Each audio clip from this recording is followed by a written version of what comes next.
Sir మామూలుగా psoriasis అనేది ఎందుకొస్తుంది sir? అది ఎవరిలో ఎక్కువగా వస్తుంది సార్? ఏ లక్షణాలుంటే అది వస్తున్నట్టు సార్? మనం సోరియాసిస్ గురించి తెలుసుకోవాలి. అసలు సోరియాసిస్ ఎందుకొస్తుందని తెలుసుకోవాలంటే చాలా ఇంపార్టెంట్. సోరియాసిస్ ఈ కాలంలో ఎందుకొస్తుందంటే మన లైఫ్ స్టైల్ వల్లనే.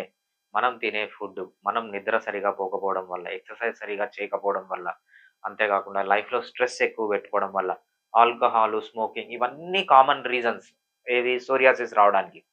ఇవి కాకుండా ఇంకా కొన్ని స్పెషల్ రీజన్స్ ఏమున్నాయి? ఇది కామన్. సో, ఇవి కరెక్ట్‌గుంటే సోరియాసిస్ రాదు.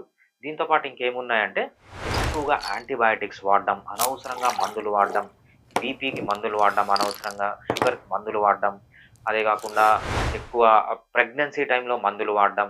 ప్రెగ్నెన్సీ గాని, లేకపోతే అనవసరంగా ఏదైనా దెబ్బలు తగిలితే అక్కడి నుంచి సోరియాసిస్ రావచ్చు. సో, ఎస్పెషల్లీ వీళ్ళేం జేస్తారంటే చిన్న చిన్న వాటికి గూడా స్టెరాయిడ్స్ వాడతారు. స్టెరాయిడ్స్ వాడితే ఏంటి? స్టెరాయిడ్స్ వాడినంత సేపు ఒక స్ప్రింగ్ అనుకోండి మీ ఇమ్యూన్ సిస్టమ్‌ని. ఒక స్ప్రింగ్ లాగా ఇట్లా అదిమబడతది.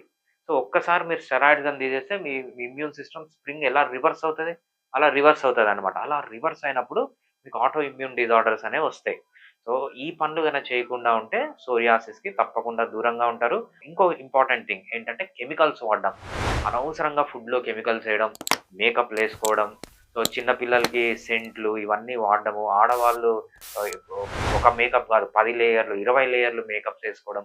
సో, కెమికల్స్‌కి ఎంత దూరంగా ఉండి, నేచర్‌కి ఎంత దగ్గరగా ఉంటే అంత సేఫ్‌గా మీరు సోరియాసిస్ రాకుండా ఉంటారు.